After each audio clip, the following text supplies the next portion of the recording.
بسم اللہ الرحمن الرحیم۔ السلام علیکم۔ آج ہم آپ کو حضور صلی اللہ علیہ وآلہ وسلم کی حیات طیبہ سے اخذ کیے گئے 40 بہترین اصولوں کے بارے میں بتائیں گے۔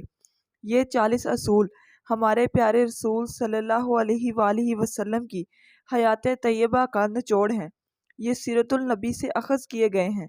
ہمارے رسول صلی اللہ علیہ وآلہ وسلم نے پوری زندگی اپنے اصحاب کو ان اصولوں کی ٹریننگ دی۔ آپ صلی اللہ علیہ وآلہ وسلم کے صحابہ کرام کی زندگی کے ان 40 بہترین اصولوں کی چلتی پھرتی تصویر تھے۔ نمبر 1، آپ صلی اللہ علیہ وآلہ وسلم نے فرمایا، فجر اور اشراق کے عصر اور مغرب اور عشاء کے درمیان سونے سے باز رہا کرو۔ اس فرمان میں بے شمار طبی حکمتیں پوشیدہ ہیں۔ مثلاً آج میڈیکل سائنس نے ڈسکور کیا کرۂ ارض پر فجر اور اشراق کے دوران آکسیجن کی مقدار سب سے زیادہ ہوتی ہے۔ ہم اگر اس وقت سو جائیں تو ہم اس آکسیجن سے محروم ہو جاتے ہیں اور یوں ہماری طبیعت میں بوجھل پن آ جاتا ہے۔ ہم آہستہ آہستہ چڑچڑے اور بیزار ہو جاتے ہیں۔ عصر سے مغرب اور مغرب سے عشاء کے درمیان بھی آکسیجن کم سے کم ہوتی چلی جاتی ہے۔ ہم اگر اس وقت بھی سو جائیں تو ہمارے جسم میں آکسیجن کی کمی کا شکار ہو جاتا ہے اور ہم 10 مہلک بیماریوں میں مبتلا ہو جاتے ہیں۔ دمہ بھی ان 10 بیماریوں میں شامل ہے۔ چنانچہ آپ یہ اوقات جاگ کر گزاریں، آپ پوری زندگی صحت مند رہیں گے۔ ہم اگر ان 3 اوقات میں واک کریں تو ہماری طبیعت میں بشاشیت آ جاتی ہے۔ نمبر 2، آپ صلی اللہ علیہ وآلہ وسلم نے فرمایا، بدبودار اور گندے لوگوں کے ساتھ نہ بیٹھا کرو۔ یہ حکم بھی حکمت سے لبالب ہے۔ بدبو انسان کو ڈپریس کرتی ہے، جبکہ خوشبو ہماری توانائی میں اضافے کا باعث بنتی ہے۔ انسان اگر روزانہ 10 منٹ بدبودار لوگوں میں بیٹھنا شروع کر دے تو یہ 20 دنوں میں ڈپریشن کا شکار ہو جائے گا۔ ہمارے رسول صلی اللہ علیہ وآلہ وسلم نے ہمیں شاید اسی لیے بدبودار لوگوں سے پرہیز کا حکم دیا۔ آپ بھی یہ کر کے دیکھیں، آپ کا مزاج بدل جائے گا۔ نمبر 3، آپ صلی اللہ علیہ وآلہ وسلم نے فرمایا، ان لوگوں کے درمیان نہ سوئیں جو سونے سے قبل بری باتیں کرتے ہیں۔ یہ فرمان بھی حکمت کے عین مطابق ہے۔ آج سائنس نے ڈسکور کیا، نیند سے قبل ہماری آخری گفتگو ہمارے خوابوں کا موضوع ہوتی ہیں اور یہ خواب ہمارے اگلے دن کا موڈ طے کرتے ہیں۔ ہم اگر برا سن کر سوئیں گے تو ہم برے خواب دیکھیں گے اور ہمارے برے خواب ہمارے آنے والے دن کا موڈ بن جائیں گے۔ ہم خوابوں کے طے کردہ موڈ کے مطابق زندگی گزارتے ہیں۔ چنانچہ نیند سے قبل ہماری آخری محفل اچھی ہونی چاہیے، ہمارا اگلا دن اچھا گزرے گا۔ نمبر 4، فرمایا، تم بائیں ہاتھ سے نہ کھاؤ۔ یہ فرمان بھی عین سائنسی ہے۔ ہمارے دماغ کے 2 حصے ہیں، دایاں اور بایاں۔ دایاں حصہ مثبت اور بایاں منفی ہوتا ہے۔ ہم جب اپنے جسم کو دائیں ہاتھ سے فیڈ کرتے ہیں تو ہماری مثبت سوچ مضبوط ہوتی ہے اور جب ہم اپنے بدن کو بائیں ہاتھ سے کھلاتے ہیں تو ہماری منفی سوچ طاقتور ہوتی چلی جاتی ہے۔ آپ مشاہدہ کر لیں، آپ کو بائیں ہاتھ سے کھانے والے اکثر لوگ منفی ملیں گے۔ یہ آپ کو ہمیشہ شکوہ، شکایت، غیبت اور دوسروں کو نقصان پہنچاتے نظر آئیں گے۔ نمبر 5، فرمایا، منہ سے کھانا نکال کر نہ کھاؤ۔ یہ فرمان بھی سائنس سے درست ثابت ہوتا ہے۔ ہمارے منہ میں 10 کروڑ سے 1 ارب تک بیکٹیریا ہوتے ہیں۔ یہ بیکٹیریا مہلک جراثیم بن جاتے ہیں۔ یہ جراثیم ہمارے کھانے میں مل جاتے ہیں۔ یہ کھانا معدے میں جاتا ہے تو معدے کے غدود ان جراثیم کو مار دیتے ہیں، یوں یہ ختم ہو جاتے ہیں۔ لیکن جب ہم جراثیم ملے کھانے کو منہ سے نکال لیتے ہیں تو ان جراثیم کو آکسیجن مل جاتی ہے۔ یہ آکسیجن سیکنڈ کے 1000ویں حصے میں جراثیم کی تعداد کھربوں تک پہنچا دیتی ہے۔ یہ جراثیم معدے کے غدودوں سے بھی طاقتور ہوتے ہیں۔ ہم جب منہ سے نکلے لقمے کو دوبارہ منہ میں رکھتے ہیں تو یہ معدے میں پہنچ کر زہر بن جاتا ہے، اور یہ زہر ہمارے پورے نظام ہضم کو تباہ کر دیتا ہے۔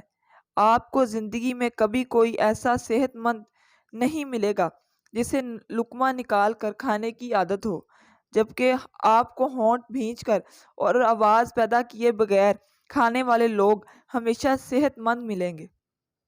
نمبر 6، ہمارے رسول صلی اللہ علیہ وآلہ وسلم نے فرمایا، ہاتھ کے کڑاکے نہ نکالا کرو۔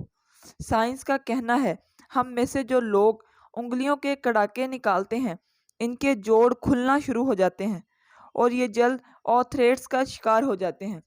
نمبر 7، فرمایا جوتا پہننے سے پہلے اسے جھاڑ لیا کرو۔ ہماری زندگی کے عام واقعات میں کیڑے مکوڑوں، بچھو، چھپکلیاں اور چھوٹے سانپ ہمارے جوتوں میں پناہ لیتے ہیں۔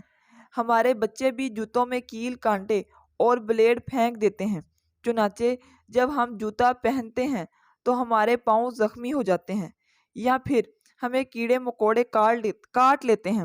لہٰذا جوتا پہننے سے قبل اسے جھاڑ لینا ہمیشہ فائدہ مند رہتا ہے۔ نمبر 8، فرمایا نماز کے دوران آسمان کی طرف نہ دیکھو۔ یہ فرمان بھی درست ہے۔ آسمان میں ایک وسعت ہے، یہ وسعت ہمیشہ ہماری توجہ کھینچ لیتی ہے۔ ہم جب بھی آسمان کی طرف دیکھتے ہیں ہماری توجہ بٹ جاتی ہے، ہمیں توجہ واپس لانے میں ٹھیک ٹھاک وقت لگتا ہے۔ نماز کے لیے یکسوئی درکار ہوتی ہے۔ جب ہم نماز کے دوران ان کی طرف دیکھتے ہیں تو ہم سجدے اور رکوع بھول جاتے ہیں، چنانچہ حکم دیا گیا نماز کے دوران آسمان کی طرف نہ دیکھو۔ یہ فارمولہ تخلیقی کاموں کے لیے بھی اہم ہے۔ اگر لکھاری لکھتے، مصور تصویر بناتے اور موسیقار دھن بناتے ہوئے آسمان کی طرف دیکھ لے تو اس کا تسلسل ٹوٹ جاتا ہے، یہ اپنا کام مکمل نہیں کر پاتا۔ شاید یہی وجہ ہے کہ دنیا کا زیادہ تر تخلیقی کام بند کمروں میں مکمل ہوا، یہ کھلی فضا میں پروان نہیں چڑھا۔ آپ تخلیق کا آئیڈیا لینا چاہتے ہیں تو آپ کھلے آسمان کے نیچے کھلی فضا میں واک کریں، آپ آئیڈیاز سے مالا مال ہو جائیں گے۔ لیکن اگر آپ ان آئیڈیاز پر کام کرنا چاہتے ہیں تو پھر آپ کمرے میں بند ہو جائیں، آپ کمال کر دیں گے۔ آپ کو انبیاء، اولیاء اور بزرگان دین بھی بدکاروں میں مراقبہ کرتے ملیں گے، یہاں تک کہ مہاتما بدھ کو نروان بھی ایک ایسے درخت کے نیچے ملا تھا جس سے آسمان دکھائی نہیں دیتا تھا۔ وہ درخت اتنا تھا کہ وہ بارش تک روک لیتا تھا۔ نمبر 9، آپ صلی اللہ علیہ وآلہ وسلم نے فرمایا، لکڑی کے کوئلے سے دانت صاف نہ کرو۔ ہم میں سے بے شمار لوگ کوئلے سے دانت صاف کرتے ہیں۔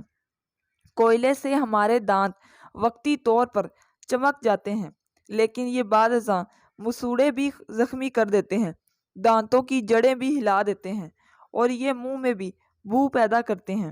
لکڑی کا کوئلہ سیدھا سیدھا کاربن ڈائی آکسائیڈ ہوتا ہے، یہ ہائیجینک بھی نہیں ہوتا، چنانچہ رسول اللہ صلی اللہ علیہ وآلہ وسلم نے اس سے پرہیز کا حکم دیا۔ نمبر 10، آپ صلی اللہ علیہ وآلہ وسلم نے فرمایا، ہمیشہ بیٹھ کر کپڑے تبدیل کیا کرو۔ ہم میں سے اکثر لوگ شلوار پتلون پہنتے وقت اپنی ٹانگ پھنسا بیٹھتے ہیں اور گر پڑتے ہیں۔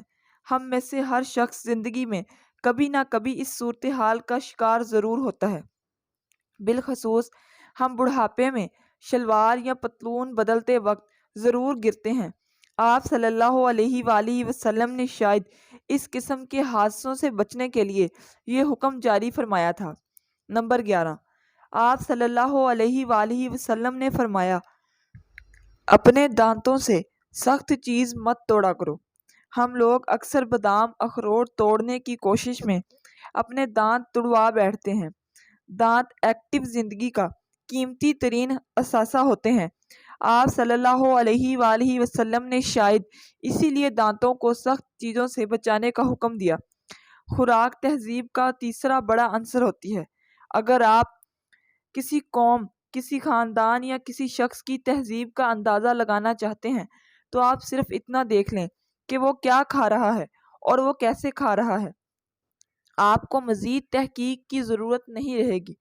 ہمارے رسول صلی اللہ علیہ وآلہ وسلم کے بہترین زندگی کے 40 اصولوں میں سے 7 اصول صرف کھانے سے متعلق ہیں۔ نمبر 12، آپ صلی اللہ علیہ وآلہ وسلم نے فرمایا، گرم کھانے کو پھونک سے ٹھنڈا نہ کرو، پنکھا استعمال کر لیا کرو۔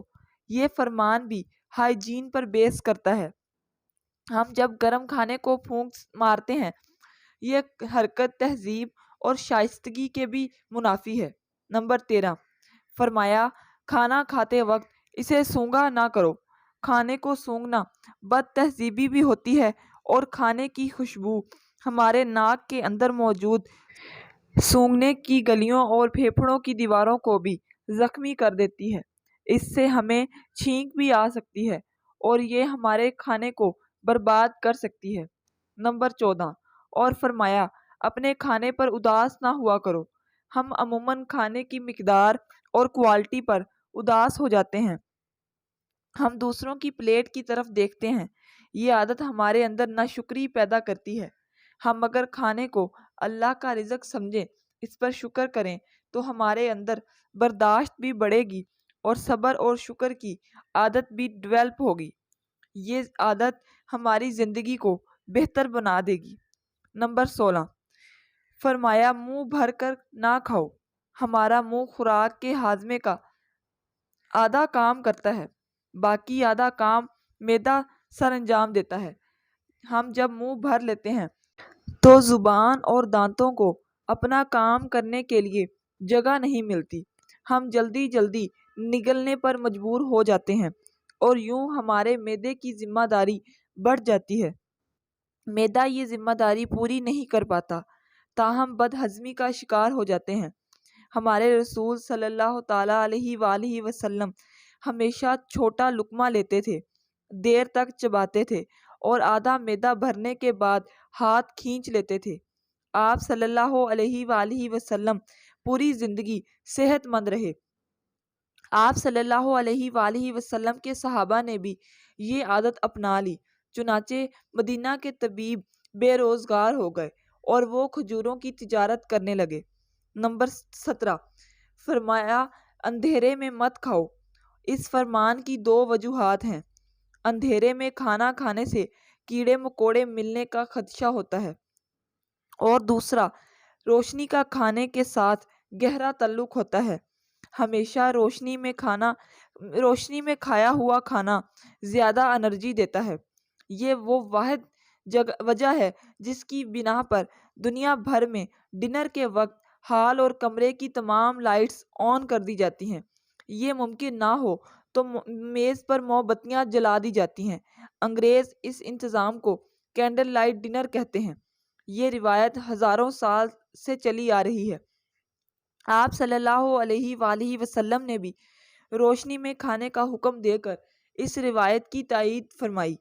نمبر 18، آپ صلی اللہ علیہ وآلہ وسلم نے فرمایا، دوسروں کے عیب تلاش نہ کرو۔ ہم جب دوسروں میں عیب ڈھونڈتے ہیں تو ہم چغلی، غیبت اور منافقت جیسی روحانی بیماریوں کا شکار ہو جاتے ہیں۔ یہ بیماریاں ہمیں حسد جیسی مہلک مرض میں مبتلا کر دیتی ہیں اور یوں ہم ذہنی اور جسمانی اور روحانی تینوں سطحوں پر علیل ہو جاتے ہیں۔ چنانچہ ہم اگر دوسروں میں عیب تلاش کرنا بند کر دیں تو ہم حسد، منافقت، غیبت اور چغل خوری جیسے امراض سے بچ جائیں گے اور ہم صحت مند زندگی گزاریں گے۔ نمبر 19، فرمایا، اقامت اور اذان کے درمیان گفتگو نہ کیا کرو۔ اللہ کائنات کا سب سے بڑا بادشاہ ہے۔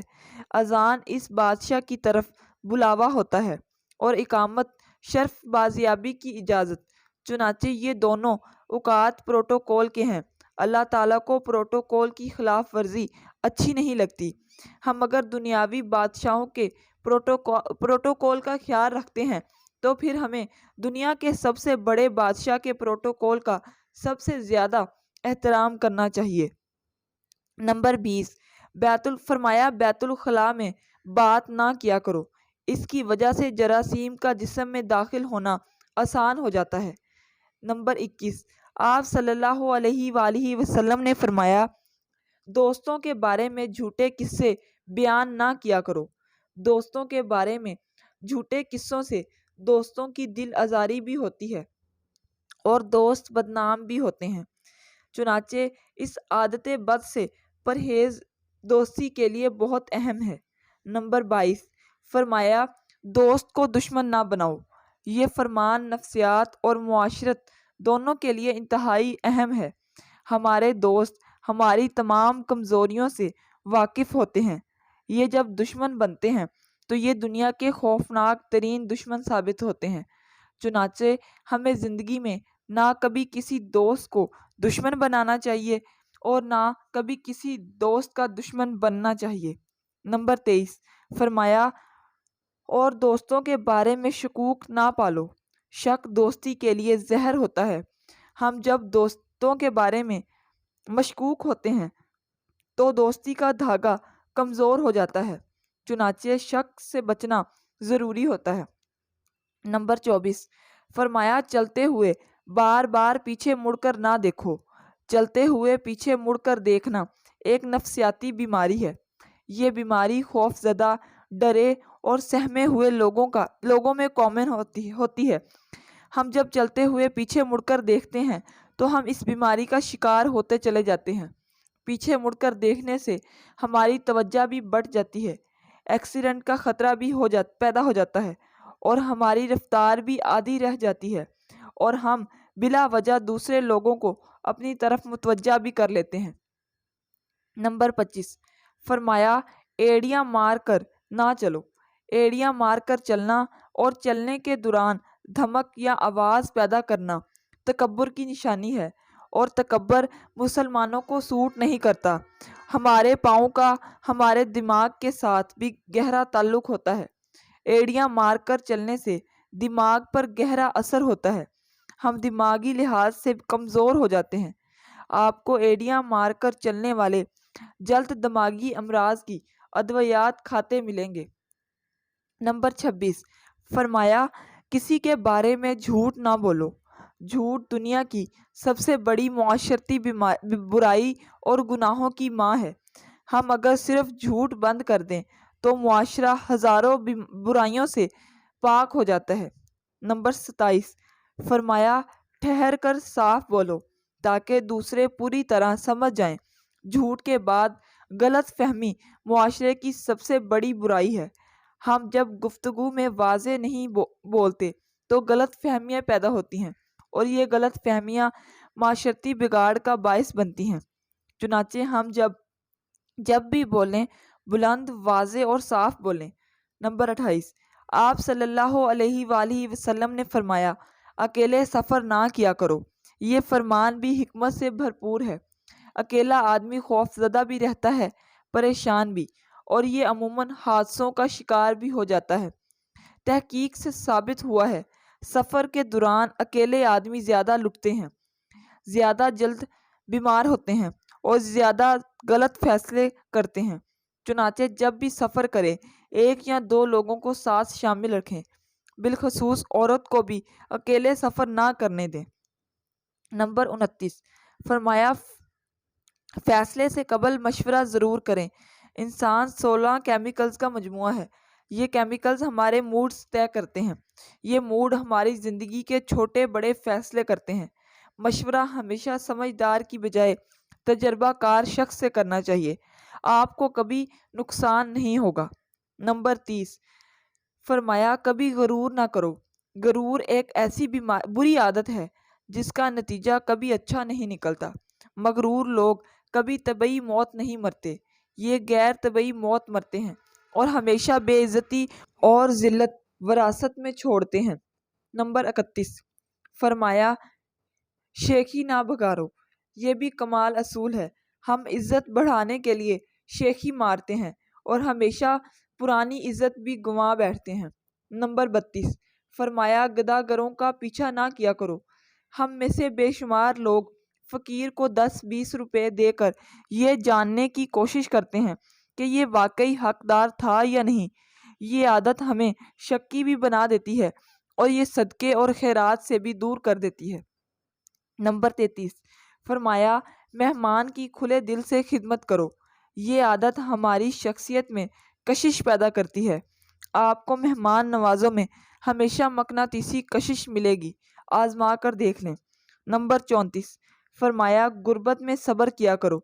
یہ فرمان بھی کیا شاندار فرمان ہے۔ صبر بہت بڑی دولت ہے۔ یہ دولت کبھی کسی انسان کو غریب نہیں رہنے دیتی۔ آپ صابر ہو جائیں، آپ کے حالات دنوں میں تبدیل ہو جائیں گے، اور یہ بھی آزما کر دیکھ لیں۔ نمبر 35، فرمایا اچھے کاموں میں دوسروں کی مدد کیا کرو۔ اچھائی نیکی ہوتی ہے، اور نیکی میں دوسرے کا ساتھ دینے والے بھی جلد نیک ہو جاتے ہیں۔ آپ صرف نیک لوگوں کے معاون بن جائیں، آپ نیکوں سے بھی آگے نکل جائیں گے۔ نمبر 36، فرمایا اپنی خامیوں پر غور کیا کرو اور توبہ کیا کرو۔ تحقیق بتاتی ہے ہم اگر اپنی کسی ایک خامی پر قابو پا لیں تو ہم میں 10 خوبیاں پیدا ہو جاتی ہیں۔ آپ بھی یہ آزما کر دیکھ لیں۔ نمبر 37، فرمایا برا کرنے والوں کے ساتھ ہمیشہ نیکی کرو۔ یہ بھی آزما کر دیکھیں، یہ عادت آپ کے دشمنوں کی تعداد کم کر دے گی۔ نمبر 38، فرمایا اللہ نے جو دیا ہے اس پر خوش رہو۔ ہم دوسروں کی کوشش میں ہاتھ کا پرندہ بھی اڑا بیٹھتے ہیں۔ ہمیں جو مل جائے ہم اگر اسے انجوائے کرنا سیکھ لیں تو یہ دنیا جنت ہو جاتی ہے۔ نمبر 39، فرمایا زیادہ نہ سویا کرو۔ زیادہ نیند یادداشت کو کمزور کر دیتی ہے۔ یہ بھی طبعی لحاظ سے درست ہے۔ نیند موت کی پچھلی سٹیج ہے۔ یہ بڑھ جائے تو ہمارے برین سیل مرنے لگتے ہیں۔ چنانچہ 7 گھنٹے سے کم اور 8 گھنٹے سے زیادہ نیند نہیں لینی چاہیے۔ نمبر 40، فرمایا گیا روزانہ کم از کم 100 بار استغفار کیا کرو۔ یہ عادت بھی عبادت ہے۔ آپ کر کے دیکھیں، آپ کو نتائج حیران کر دیں گے۔ ہمارے رسول صلی اللہ تعالیٰ علیہ وآلہ وسلم کے 40 اصول مکمل ہو گئے۔ اللہ تبارک تعالیٰ ہمیں ان اصولوں پر عمل کرنے کی توفیق عطا فرمائے۔ آمین ثم آمین۔